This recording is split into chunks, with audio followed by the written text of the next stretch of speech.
Hello everyone, आज है 24 फरवरी और आज इस वीडियो में हम बात करेंगे अदानी विल्मर के बारे में। देखिए, 360 रुपए के आसपास अदानी विल्मर का शेयर ट्रेड कर रहा है और फंडामेंटली देखा जाए तो एक अच्छी कंपनी है ये। ठीक है, लेकिन जैसे कहते हैं ना कि जब पूरे ग्रुप की पिटाई हो रही है तो अच्छी कंपनियां भी पिटती हुई नजर आती है। और मैंने कहा था कि अदानी विल्मर गिरेगा और 350 रुपए के नीचे अगर जाता है तो शायद मौके बन सकते हैं बाइंग के, और अभी एग्जैक्टली वो वहीं पर जाने की कोशिश भी कर रहा है। तो डेफिनेटली बात करेंगे इसको लेकर कि क्या वाकई में अभी भी 350 रुपए के आसपास, मतलब उसके नीचे खरीदने के मौके हैं, या शायद एक गिरावट और गहरा सकती है। वीडियो को शुरू करूँ उससे पहले अगर आपने अभी तक चैनल को सब्सक्राइब नहीं किया है तो प्लीज़ अभी इसे सब्सक्राइब कर लीजिए, क्योंकि आगे भी बहुत सारे वीडियोस जो आपको काफ़ी ज़्यादा हेल्प करेंगे। तो अदानी विल्मर, अदानी ग्रुप और विल्मर ग्रुप का जॉइंट वेंचर है ये। 360 रुपए के आसपास शेयर ट्रेड कराए, 3.5 से 4% की आज गिरावट हम यहाँ पर देख रहे हैं। बाजार में आज उतनी बड़ी गिरावट नहीं जितनी अदानी ग्रुप में है। अदानी एंटरप्राइज कल भी 12% तक टूटा था, लेकिन बाद में 10% पे क्लोज, मतलब 10% की गिरावट पे क्लोज हुआ। आज भी अदानी एंटरप्राइज जब से खुला है तब से लगातार टूट रहा है। अभी भी 7% के आसपास ही गिरावट है, 1290 पर आ चुका है ये। अदानी पावर 5% की लोअर सर्किट लग चुकी है, गैस में लग चुकी है, ग्रीन में लग चुकी है, ट्रांसमिशन में भी 5% की लोअर सर्किट लग चुकी है। पोर्ट है, अंबुजा है, वो थोड़ा सा संभालने की कोशिश कर रहे हैं अपने आप को, लेकिन विल्मर भी काफी बड़ा गिरावट, मतलब काफी बड़ी गिरावट दिखा रहा है। पिछले एक महीने में अगर हम देखें अदानी विल्मर में, तो पिछले एक महीने के अंदर यहाँ पर गिरावट तो है 37% की, और लगातार गिरा है ये। लेकिन अगर मैं इसके हाई से कंपेयर करूंगा तो गिरावट और भी ज्यादा है, क्योंकि अदानी विल्मर का जो शेयर था, इसने जो हाई बनाया था वो 840 रुपए के आसपास इसका हाई बना था, 840 रुपए के आसपास, और ये काफी बड़ा हाई था। बाद में गिरा भी, थोड़ा बहुत बाउंस बैक किया, उसके बाद लगातार अभी ये गिर रहा है। अगर मैं इसके हाईज से कंपेयर करूंगा जो 840 रुपए के आसपास का देखने को मिला था, तब से लेकर अब तक ये ऑलमोस्ट आपको 65% की गिरावट दिखा चुका है। तो गिरावट काफी बड़ी मैं कहूंगा इसको।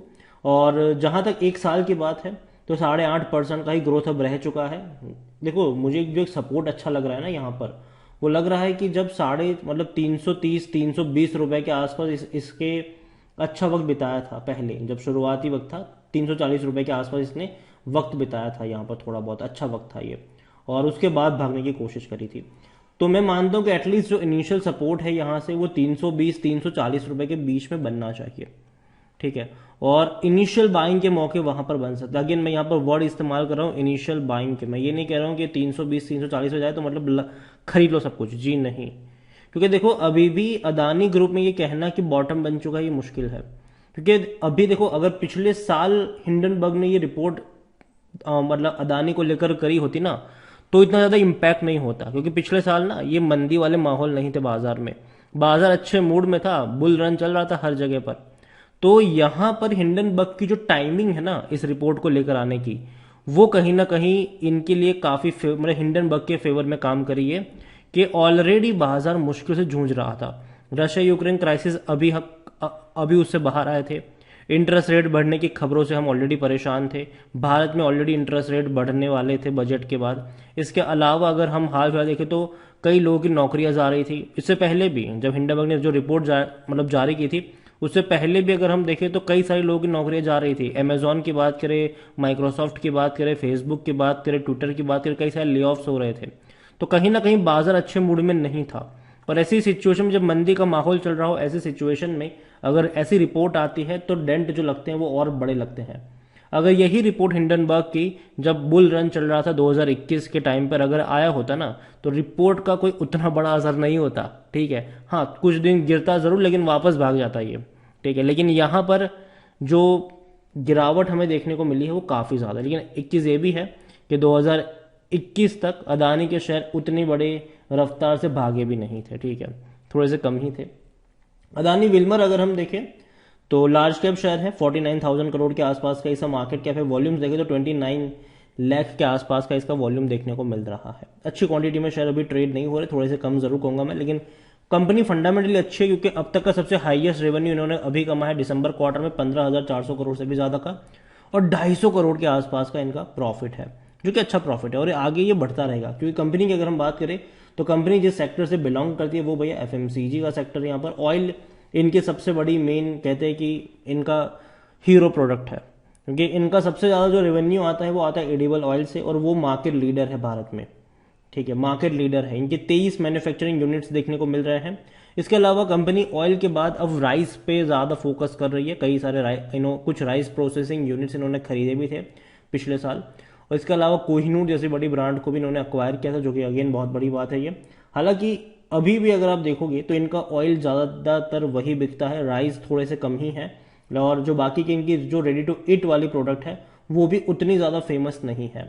ठीक है, फॉर्चून की अगर मैं बात करूँ तो देखो कंपनी अच्छी ज़रूर है और डेफिनेटली आगे अच्छा और कर सकती है।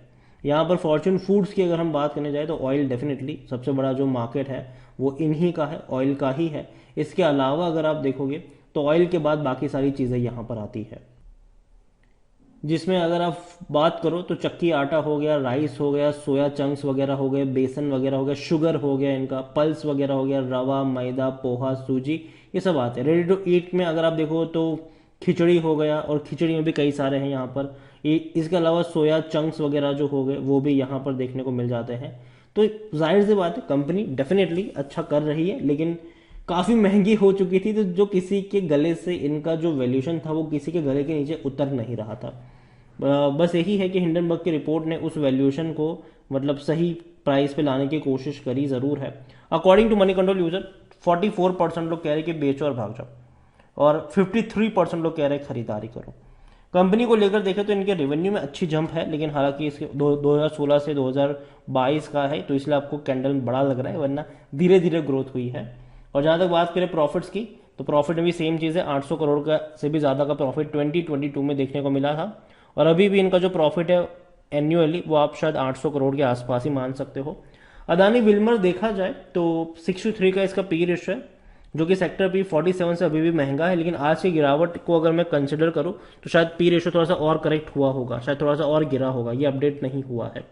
50% एनालिस्ट कहते हैं खरीदारी करो, और जहां तक खरीदारी के मौके मुझे लगता है कि सेक्टर पी के आसपास जब इसका पी रेशियो पहुंचेगा तब खरीदारी के मौके बनेंगे, और तब जो लेवल होगा शेयर का वो तकरीबन 320-330 रुपए के आसपास होगा। तब इसका जो पी रेशियो थोड़ा सा एडजस्ट आपको होता नजर भी आ जाएगा। होल्डिंग को लेकर अगर हम बात करें, शेयर होल्डिंग की बात करें, तो प्रमोटर के पास 87.94% की होल्डिंग है, 0.02 म्यूचुअल फंड के पास है, 0.11% डोमेस्टिक इंस्टीट्यूशन के पास है, 1.57% एफआईएस के पास है, रिटेल्स और अदर्स की मिलाकर 10.35% की होल्डिंग है, जिनमें से रिटेल इन्वेस्टर्स 8.94% की होल्डिंग लेकर बैठे हैं। और जब मार्च की शेयर होल्डिंग पैटर्न आएगी वो देखना इंटरेस्टिंग होगी कि क्या हाल होगा, तब वो देखना काफ़ी इंटरेस्टिंग रहेगा कि किसने खरीदा किसने बेचा इस गिरावट वाले माहौल में। ओवरऑल अदानी विल्मर कंपनी है अच्छी, कंपनी की जो प्रोडक्ट है वो डेफिनेटली यूज़ होने वाली प्रोडक्ट है। ऐसा नहीं है कि भैया ऑयल लोग मतलब कंज्यूम करना बंद कर देंगे, लोग चावल नहीं खाएंगे, मतलब इनके चावल नहीं खाएंगे, ऐसा नहीं है। ठीक है, बिकते रहेंगे। हर मॉल्स में अगर आप देखोगे कई बड़े मॉल्स में आपको फॉर्चून के ऑयल से लेकर चावल मिल ही जाते हैं। छोटी दुकानों में भी इनकी रीच है, काफ़ी बड़ा इनका मार्केटिंग मतलब काफ़ी बड़ा इनका नेटवर्क है। बस यही है कि अभी सेंटीमेंट इनका नेगेटिव है, वो धीरे धीरे पॉजिटिव में बिल्ड होना शुरू होगा, लेकिन तब तक शेयर में जो करेक्शन आना है वो आ चुका होगा। तो अभी के लिए अडानी विल्मर को लेकर मैं देखूं तो मुझे लगता है कि 320 रुपए के आसपास आपकी नज़र होनी चाहिए, और जो अच्छे खरीदारी के मौके बनेंगे वो 320 रुपए के आसपास ही बनेंगे। आज सुबह भी जब मैंने वीडियो बनाया था जहाँ पर मैंने अदानी में कौन कौन सी अपडेट चल रही है, खबरें चल रही है, जिसको लेकर मैंने सुबह ही वीडियो बनाया था, जहाँ पर मैंने सारी कंपनियों के बारे में बात करी थी। और अदानी एंटरप्राइज को भी मैंने कहा था कि अभी मत खरीदना, 1100 रुपये के रेंज का मैं वेट कर रहा हूँ, और अब वहां तक जाने की कोशिश कर भी रहा है। पावर को लेकर मैंने कहा था कि मैं 100 से 110 के रेंज का वेट कर रहा हूँ। गैस, ग्रीन और ये तो इसको मैं अभी फुल्ली अवॉइड कर रहा हूँ, मुझे लगता है कि यहाँ पर थोड़े से और करेक्शन आने बाकी है, लेकिन विल्मर में भी मैं वेट कर रहा हूँ 320 रुपये के लेवल का। बाकी मर्जी आपकी, वीडियो को यहीं पे एंड करूंगा। पसंद आया हो तो लाइक करो, शेयर करो, चैनल अगर पहली बार है तो प्लीज सब्सक्राइब करें, और अदानी विल्मर के बारे में आप क्या सोचते हैं वो भी आप मुझे कमेंट में लिखकर बता सकते हैं। Thank you.